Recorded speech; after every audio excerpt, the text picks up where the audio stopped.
go ahead and get started with the speaker portion of our meeting. I'd like you to welcome everyone to our Forest Park Chamber of Commerce meetings. And we do have a wonderful guest speaker today. I want to introduce Ms. Jessica Miranda. I've known Jessica for a few years, mostly through her work with the Forest Park Chamber, but also everything I kept hearing about Jessica was how much she was involved in her community, especially with Wynwood School District. And she was past board president. Now she's parent of Wynwood's students as well. So she's very active in her community. She was awarded, I think, with the Forest Park Business Recognition with the Community Service Award as well. So Jessica's been very active, and she figured, well, that's not enough. Let's go ahead and try to work for Congress and the House of Representatives. And so Jessica just recently was elected to the 28th District for Ohio. So she's been very active in Columbus, and that's pretty much the hat she's wearing today as far as speaker goes. So I want to turn it over to Jessica. She's going to give us an update on all the wonderful work that she's been doing. So thank you, Jessica. Thank you. Thank you, sir. Hello, everyone. It feels so good to be back home. Not that I've left or anything. I was telling Dave earlier, I haven't gone anywhere. I'm still here, but definitely my days are spread between here and Columbus up at the State House. So it is very, very good to be here. As you all know, I am Jessica Miranda, your state representative, and my State House district is number 28. It goes from here in Forest Park. Ooh, I shouldn't touch that chip, sorry. It goes from here in Forest Park all the way over to Montgomery and Sycamore Township, picks up everything in between. So I cover Forest Park, Springdale, Sharonville, Blue Ash, Redding, Madeira, Montgomery, Sycamore Township, Pleasant Run Farms is the tiny piece of Springfield Township that I have, and then the villages of Green Hills, Evendale, and Glendale. I didn't miss any, did I, Tom? I think I got them all. All right. And everyone, this is Tom Haran, my legislative aide. He is walking around giving you this wonderful brochure that we've prepared for you today. A lot of what I'm going to cover is in here. This is kind of our operating budget breakdown, what has kind of transpired over the last 8 months up in our state capital in Columbus. And I'm very, very happy to be here with you today. I live here in Forest Park, own my business here in Forest Park, and am a very proud board member for the Forest Park Chamber of Commerce. So small business and entrepreneurship is very, very important to me, as is public education policy, because as you've heard, I used to be the board president for the Winton Woods City School District. Did that for 5 years prior to my transition into the State House. So anything you want to talk about today about public education policy and what we're working on in Columbus, I'm happy to cover that. But for right now, I want to start with this brochure that you have in front of you. If you open this up, this kind of gives you an overall view of how the operating budget process works in Columbus. This tells you 1 through 4 of how the budget process is, where it starts, how it goes through the House to the Senate, the governor signs it, does all of his line item vetoes, etc. Shows you on the left-hand side our Hamilton County wins, just a few of them, as well as some other priority wins. And then also on the right-hand side, for the furthest side there, you'll see the estimated impact on my district as far as the struggle we're having with the restoration process of the local government fund. Chip, I don't need to stay behind this mic, do I? Okay.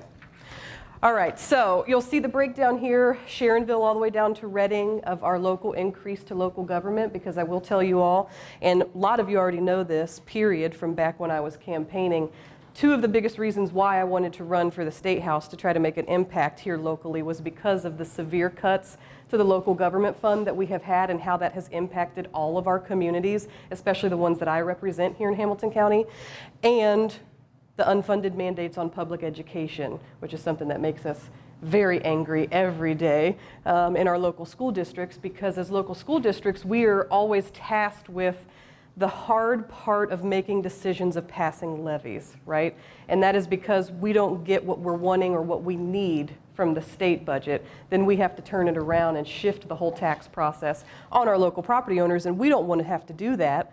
But that's just the reality that we live in. So that is why I ran for the State House, and thank goodness I won. Thank goodness my voters believed in me and believed that I had the right intention in mind. And we have been up at the State House for the past 8 months just rocking and rolling and building the kind of relationships that I need to build in order to get things done.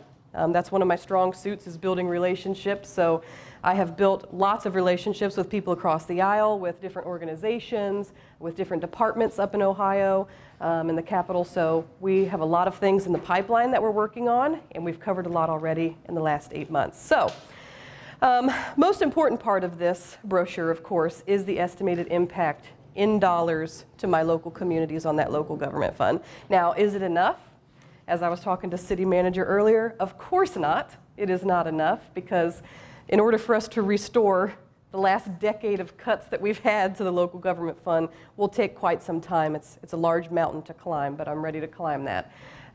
So thank goodness we got a little, albeit small, increase back to the local government fund in this past operating budget. We also obtained a huge win in the fact that there's about $675 million over the biennium, the next 2 years here in Ohio, that is going to local school districts.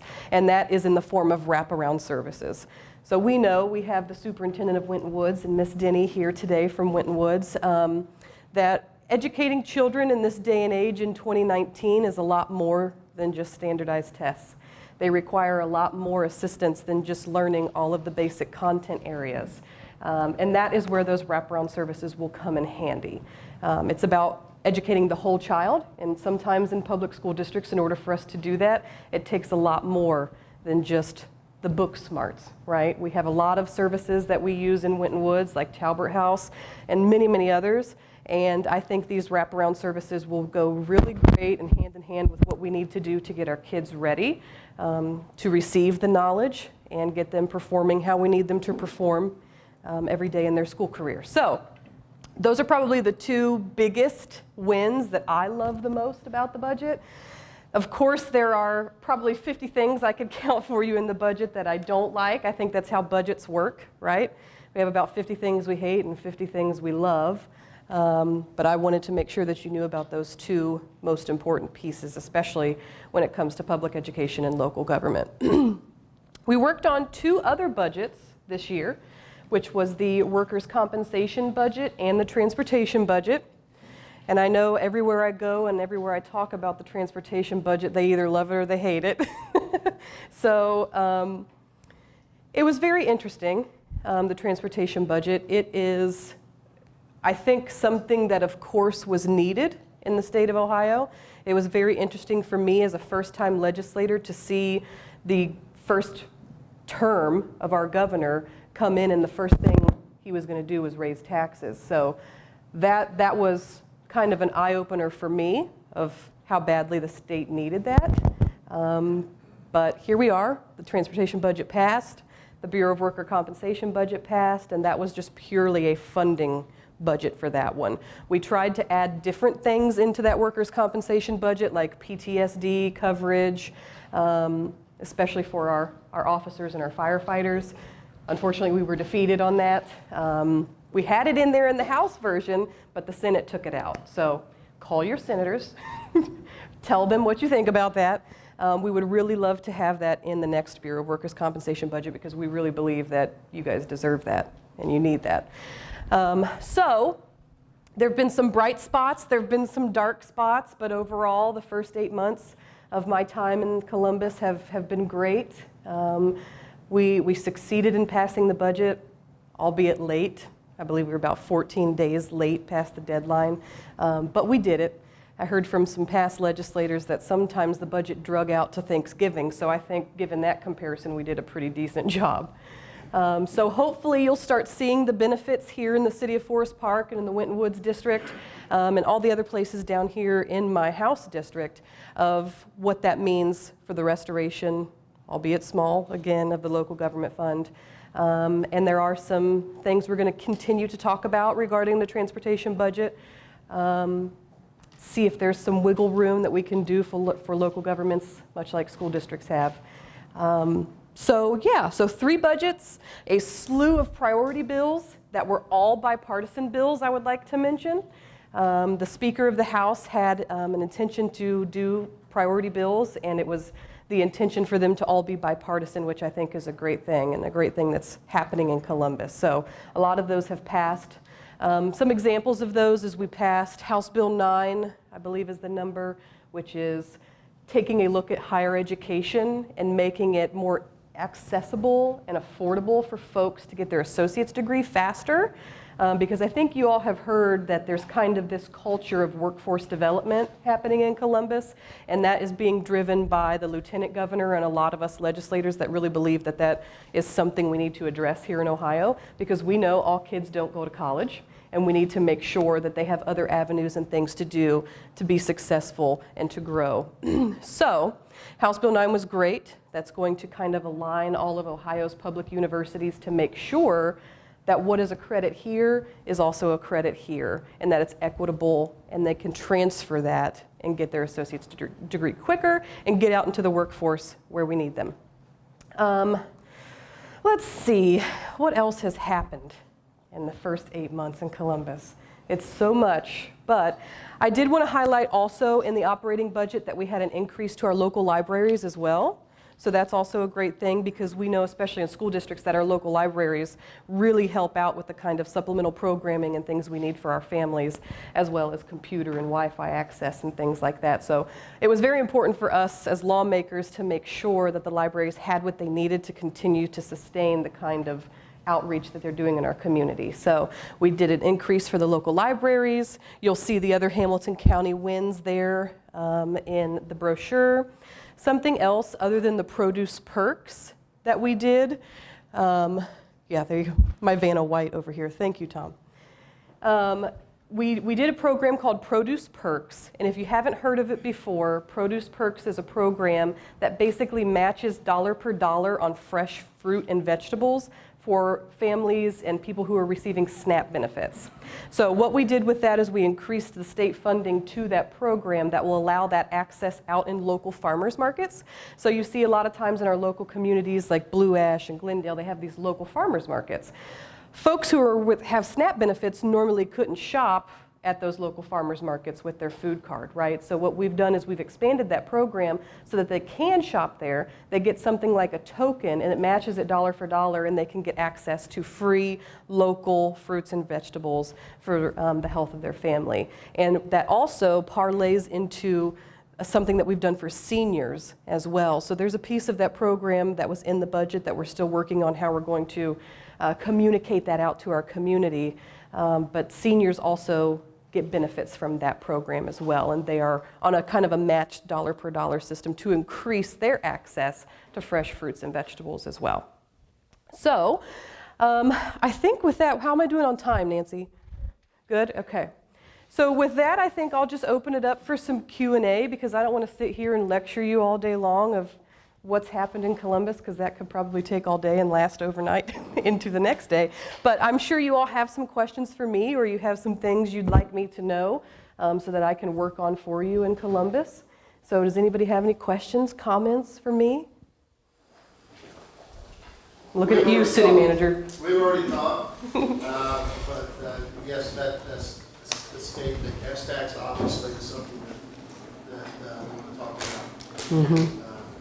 And how it affects the budgets for police, fire, and public works departments. I think that's something which is an unintended consequence of that. It's great that we get our streets fixed, but we need to make sure that we can still have police and firemen and guys to shovel the snow as well.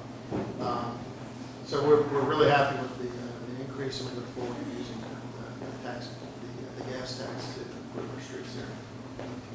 Great. It's going to be a great benefit for everyone. And thank you for that. And I just want you all to know too, since this is my home and I feel like I'm more comfortable talking to you all than a lot of audiences that I have, that Tom and I, again, Tom, my legislative aide, we run a very strict policy on an open door policy. So if there is anything that you need at any time, please don't hesitate to reach out to my office. Tom makes sure I get the message, and that is the way that I lead and run my office, is for and by the people, and I really feel like that is what Dave and I touched on earlier, is kind of what's missing in politics nowadays, right? I don't consider myself a politician. I consider myself a public servant. I'm here to serve you. I'm here to work for you. So if there's any ideas you ever have at any time, please don't hesitate to reach out to me in my office, and we'll make sure we touch on it. Because had the city manager not reached out to me, I wouldn't have known about that unintended consequence of the transportation budget, right? And now we're able to work on that for you and see what we can do about that in the form of a bill. Yes, Superintendent. Yes, with the unfunded mandates for preschool, and we know 3- and 4-year-olds need to get the jump start, is there any conversation about how the state is going to recalibrate the dollars so that preschools are really funded the proper way? Thank you for that question, and as you know, that's something that's very, very important to me. What we tried to do, we gave it a very valiant effort, was to make the fair school funding formula a part of this budget.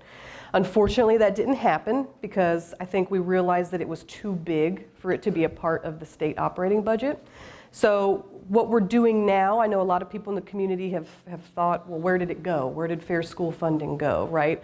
It hasn't gone anywhere. We're still working on that very hard. The coalition that kind of began that is still working, and we're trying to get the support from all chambers and even up to the administration to realize how important that is, right? And that is so important. If you guys haven't heard of this before, it's fair school funding. It's introduced by Representatives Cupp and Patterson, another bipartisan project. And they actually reached out to all of the stakeholders in Ohio, school treasurers, school superintendents, teachers, everybody who needed to be on that coalition and in that group was in that group. And they have built what we think is a fair and better way to fund public education here in Ohio, because there's a lot of factors to that, and I don't want to go too far down the rabbit hole and bore you, but the way we do it now in Ohio has been deemed unconstitutional more than 2 times since 1986, which is like when I was born. So that is, just showed my age there, but nobody do the math. I'm looking at you, Dave. So it's unconstitutional the way we fund schools, and really what it boils down to is it's just all a big tax shift, right? Like I mentioned before, we're not giving our schools enough through the state budget, so school districts like ours, cities like ours have to turn around and put that in the form of a property tax on its constituents, our people, our residents. And that really is not how we should be doing it and why it was deemed unconstitutional in the first place. The burden should not always be on the property owners. The burden should be funding it through the constitutional way of the tax system here in the state of Ohio. So we are still working on that. It is a wonderful plan. I have all of the paperwork that they've shared with me on that, and they really paid attention to ratios. They paid attention to early childhood education, which is what your question was about, preschool. And hopefully we can continue to work on that, and we can have a House and a Senate and an administration who has the appetite to push that forward and to fix that system for the rest of Ohio. Because I think if we do that, we would be in a much better place, and then we as property owners could see our taxes go down, because then we won't have to keep shifting the burden of that tax on us. So we're still working on it. I'll never give up. We're going to keep working on that as hard as we can and talk to as many people as we can to try to make that happen. And I will mention, too, that Representative Cupp, who is one of the sponsors on that bill, was on the Supreme Court of Ohio when school funding was deemed unconstitutional. So there's no better person to be the point person on that bill than him, because he can speak to it from personal experience. Jessica, are there any discussions about our bridge? Any new discussions? Well, fortunate for me, that is taken care of more so on the federal level. If conversations ever bloom on that on the state level, I would be more than happy to have those conversations. But that's, not really something that we have a handle on, because that's a national thing, a federal thing. So I do agree with you, though. I think where you're going with that conversation, that is a sore spot for our community, and that needs to be fixed. But kind of above my pay grade, if you will, on the congressional level. Maybe someday. Yes, Nancy? On the transportation side, and then the gas tax that was raised. Yeah. Obviously, I know it was a long time before that, and the license fee went up, I think, right before you started. Right. So we did have a license fee in the tech. But a lot of that is based on smart cars and better, higher fuel efficiency, and is that the best way to fund our infrastructure, obviously. And just wondering if that's being explored right now on what the best way is to fund that, that component. Plus, I Yeah. mean, the cost of construction of roadways, for a lot for the good, but it is a lot different than it used to be. Right. When those taxes weren't, you know, covered. Right. And that is a big piece of the conversation at the State House too, the whole smart vehicle idea and autonomous cars. And that is a big piece of the conversation because they're looking at that very heavily in the trucking industry as well. There is a bill moving through my transportation committee right now it's had 1 or 2 hearings, I believe, but the idea of the bill is to bring together all of the right stakeholders on a certain committee to explore that further, to make sure Ohio has the right infrastructure in place, especially when it comes to charging stations for our electric vehicles, and how that will play out in the private versus government market, right? So there are a lot of unanswered questions, a lot of things we do need to explore to make Ohio ready for that, because I do believe that is definitely coming in the future. So hopefully that bill will pass and they can create that committee and get started on the research of that and see where we go here in Ohio and kind of keep up with the other states around us too, because I think there's a number of states around us who are way ahead of the game than we are. And Ohio doesn't like to be behind, right? We say, oh, they're doing it in Kentucky and Indiana. We're like, oh, we got to get on our game now. So stay tuned for that, and maybe sometime in the future I can come back and brief you on what's happening with that conversation once that committee gets started and gets off the ground. And by the way, speaking of committees, I forgot to mention the committees that I sit on. I have a total of 4 committees that I serve on. 1 is Transportation and Public Safety. 2 is Insurance. Economic and Workforce Development is my 3rd one. And then the 4th committee that I am on is Higher Education. So other than being in session and the regular work that we see us do on the Ohio Channel on the House floor, we also have committees that we serve on as well. And we actually changed that at the beginning of this year. I forgot to mention this, that all of our committees now are televised. You can find those on the Ohio Channel. That was not happening before. Before, what you could see on the Ohio Channel was just our sessions on the floor where we actually take votes as an entire body of 99 elected folks. Now you can actually see the work we're doing in committees. And committees is a very important piece of that process because that's where all of the good questions are asked. This is where we vet all of the bills that come through. For our officers in the audience, we just passed a bill about increasing the security for hospital officers.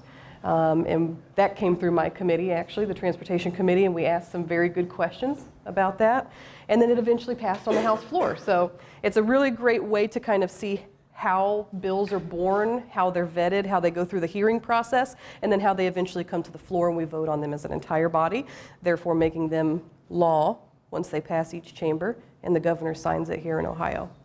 And then other than my 4 committees, I also sit on 2 different boards. One is called the Southern Ohio Community Development and something board. It's got a long title, but basically what that board is, it's the old tobacco money. And it's given out in the form of grants to students and organizations and things like that. And then I also sit on the Ohio Latino Affairs Commission, which I think is important work that we do here in Ohio to make sure that that segment of our community is getting addressed and has the same benefits that everyone else does, and that the work we do in Ohio is equitable and fair across the spectrum of everyone we represent. Any other questions? Comments? Hi, Jermaine. All right. Nancy's got another one. One thing I know that, and a lot of people might not know what's going on, but power, we talked about electricity. Ohio is building, there are some solar farms that are really cropping up in Ohio, right? I don't know if but that's a question as to what are or if we're looking for some incentives and things like that, is there a way that, that they're going to tell us what kind of power, because I know that there was a big problem over in Evendale and Sharonville with Duke and the pipeline, and whether or not that, we're exploring these other alternatives and the solar, how that's all coming together, if you know anything about that. Yeah, so that is definitely another big conversation that's happening in Columbus is, where we get our power from what's the best way to get that. We did just talk a lot about, and I'm sure you saw the news coverage about House Bill 6 that just passed in Columbus. But to solar farms and what's happening with the Duke pipeline specifically, the Duke pipeline is definitely still a very real issue for the community. And it's a very real issue for my district in particular, because that pipeline is set to go through several different municipalities in the 28th district, of which I represent. So if you don't know, Duke is wanting to expand their pipeline for their heat, right, their gas. It doesn't really affect Forest Park, luckily. It doesn't come this far west of my district, but it's set to go straight through the city of Blue Ash, and it affects Evendale, Glendale, Reading, and all of those other surrounding municipalities. It is something that's being fought very heavily on a local level.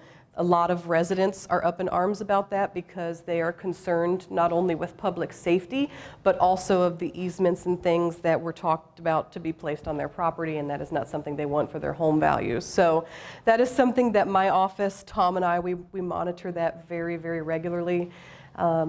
We've talked to Duke several times about it. We've talked to the community organizations several times about it.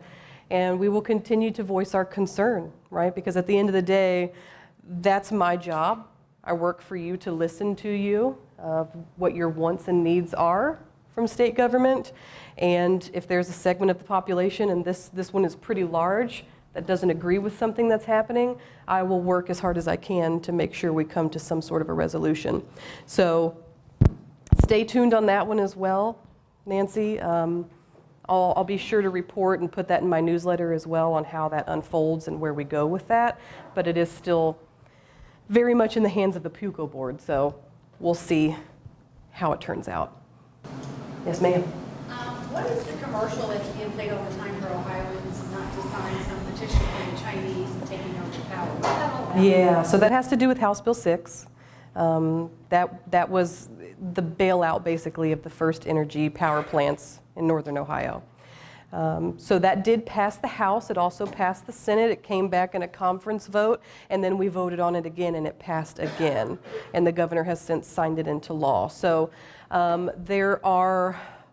it's a very large segment of the community that's trying to fight that or to reverse that bill that lawmakers passed. Where did the Chinese come into it? I mean, do the Chinese own the power now? No, And it's... that's what they lead you to believe on the commercial, so. Right, and they've also sent it to people's homes in the form of postcards as well, I believe. I received 3 postcards at my house What is it alone. are they fighting to negate the bill or to make it go back to a vote? They're fighting to negate a petition that would be circulated to have a referendum on all of the citizens in the state of Ohio on House Bill 6. So they're trying to protect House Bill 6 Right.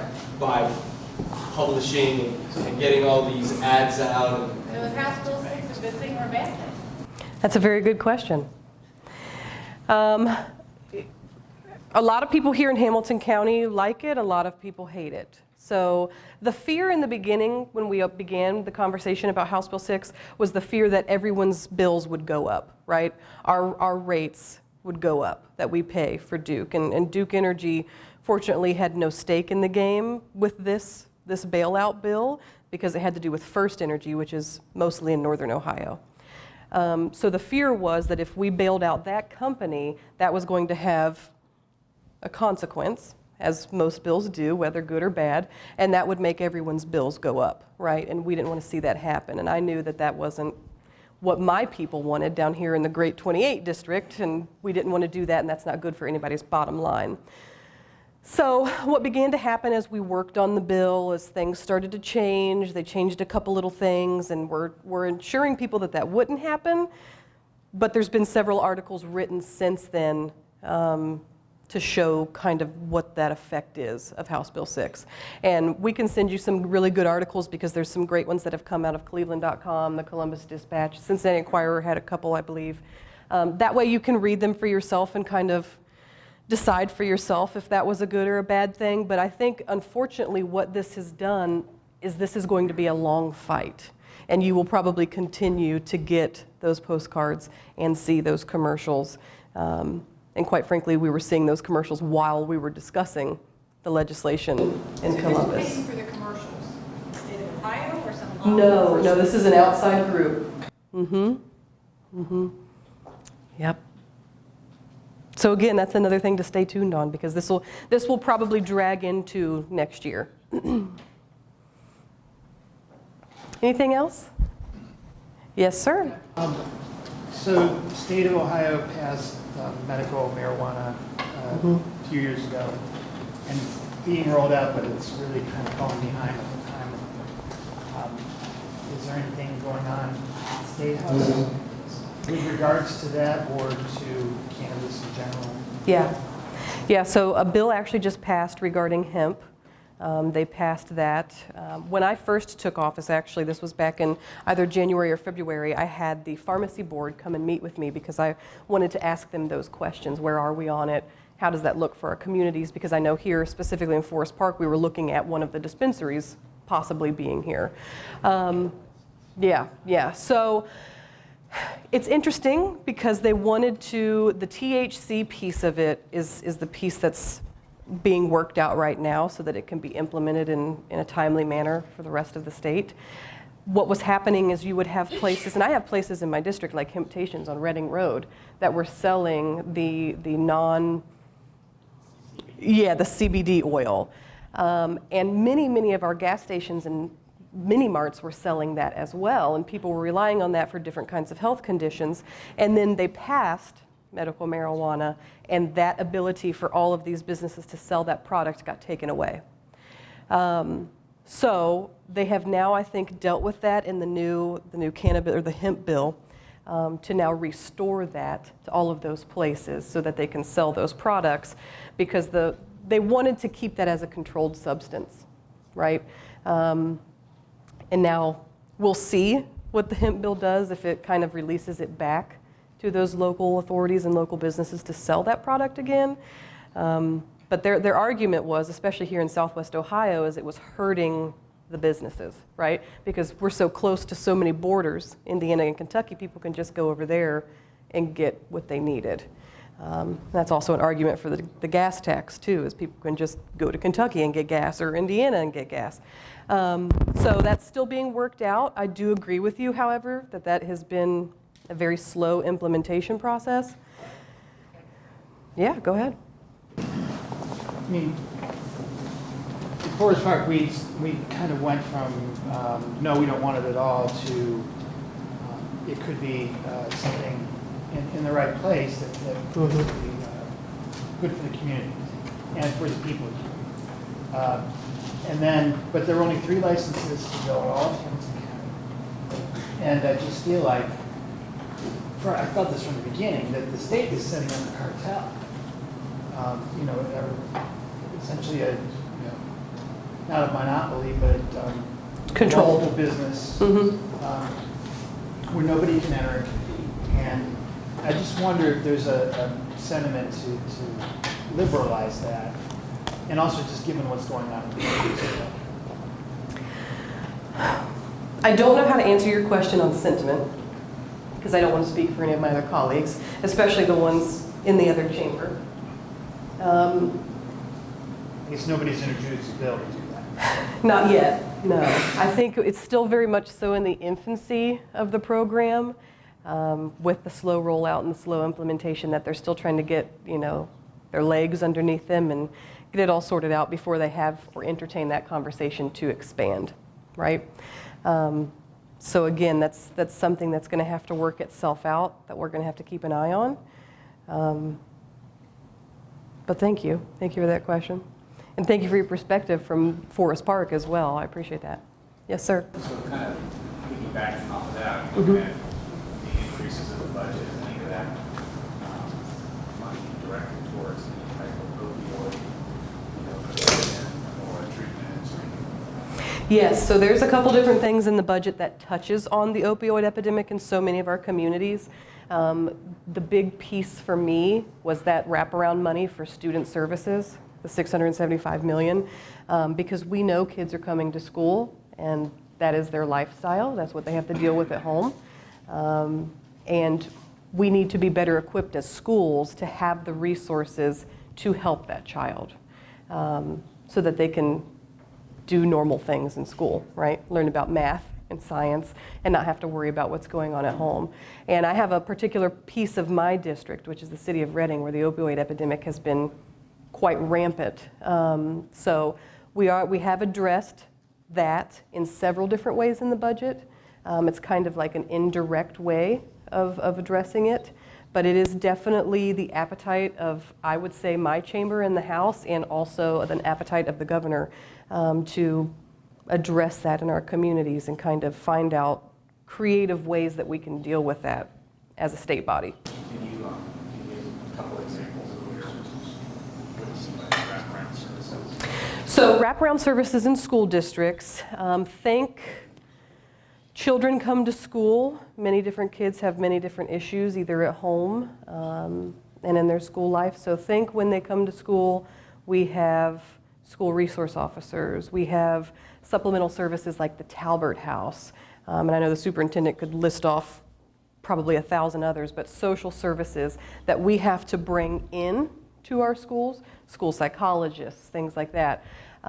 Those are all outside places that we bring into the school district to assist that child in any way that we need to assist them, right?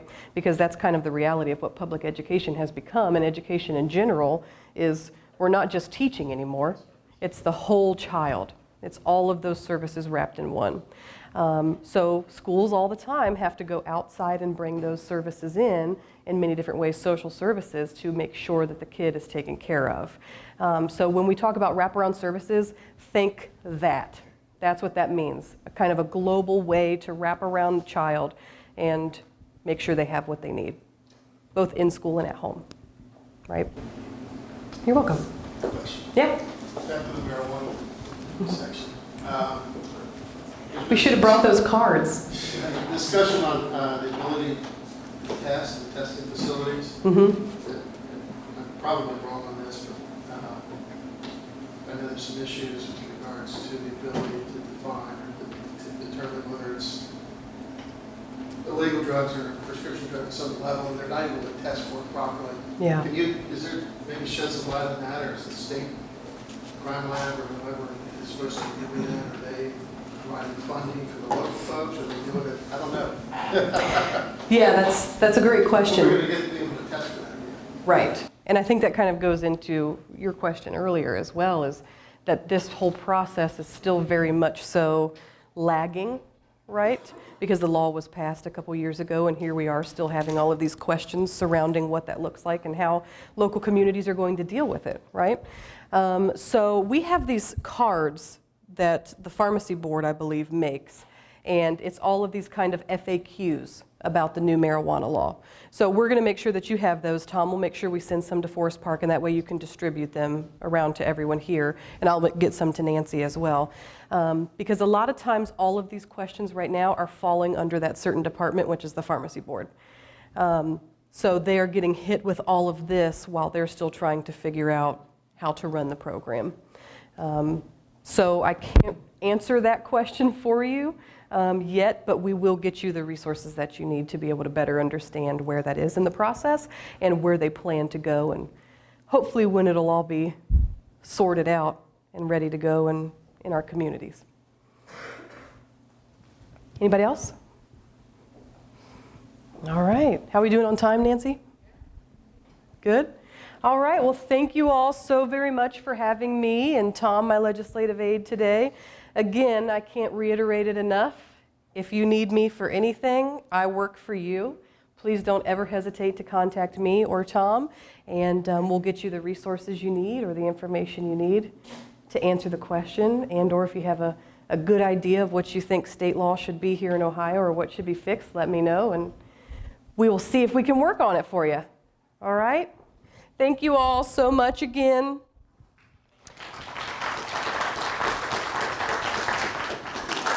Thank you very much. We do have a presentation from one of our members who would like to come up here and give us a little quick spiel still. They're like one of my favorites. They've saved me twice, 3 times this year. Yeah, with Ken. So we have he'll explain it, but our AAA, is that what we're?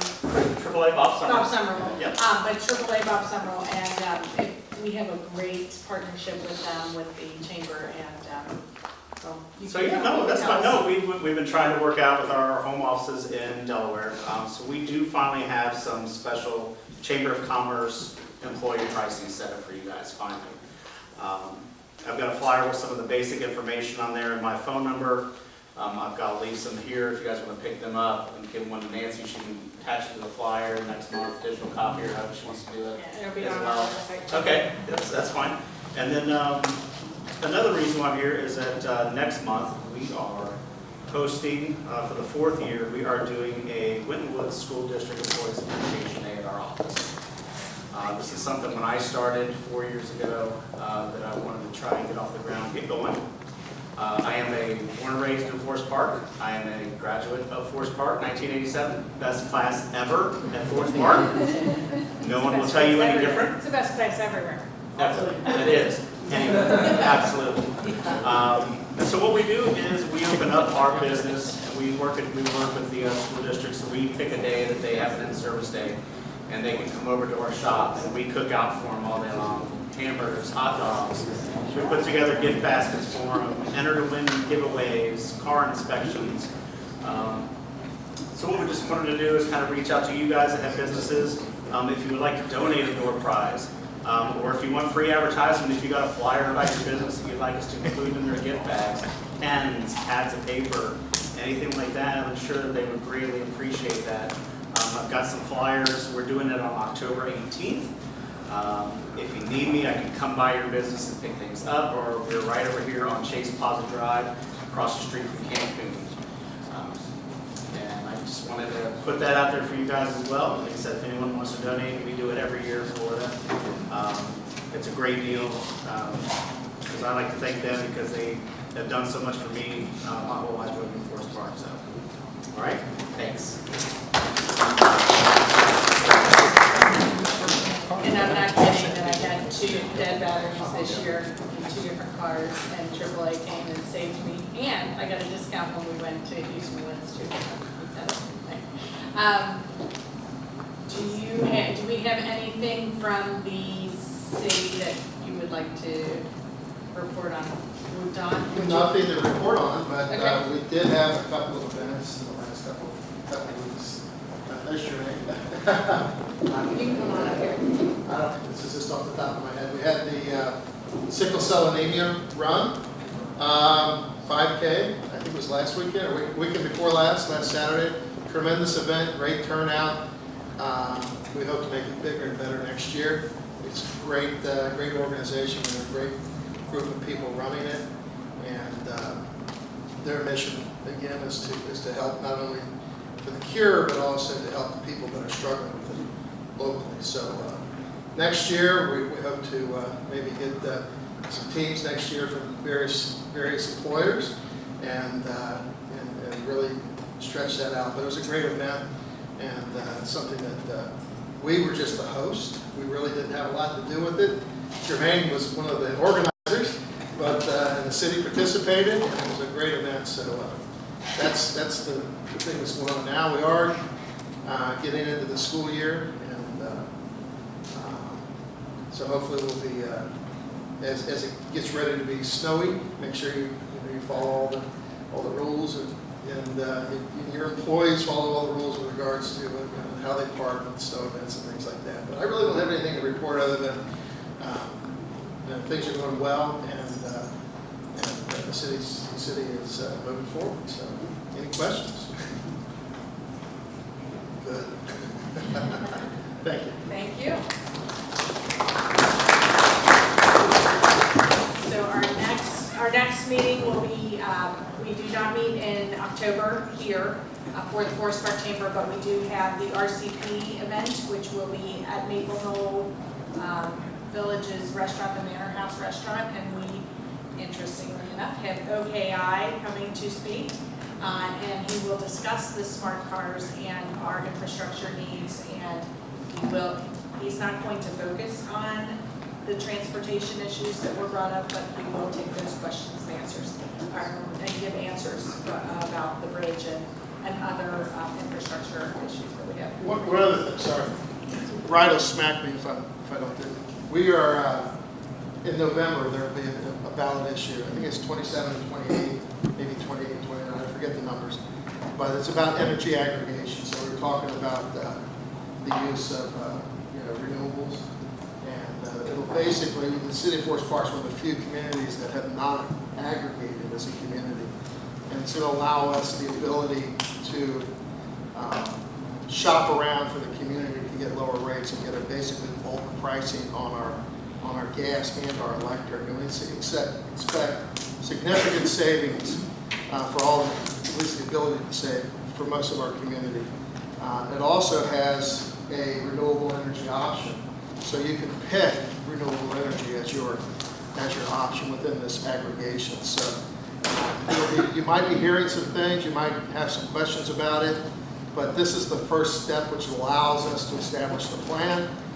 No, if it passes, you won't be required to participate. You can opt out. You can opt in, you can opt out at no cost, no time, or anytime you want. Get in, get out of the program. So a vote of yes just allows us to move forward. Vote of no, we just stop doing it. So that's going to be out there. That's the main thing that we have in November. And you'll be hearing more about it over the next couple of months. And I think that's pretty much all that we have. We'll watch your emails. If you're not getting emails from the Forest Park Chamber, please let me know. I've got cards sitting over there. We've got some exciting things coming up for the year, so we hope to see you there. And that's how we usually communicate is through email. So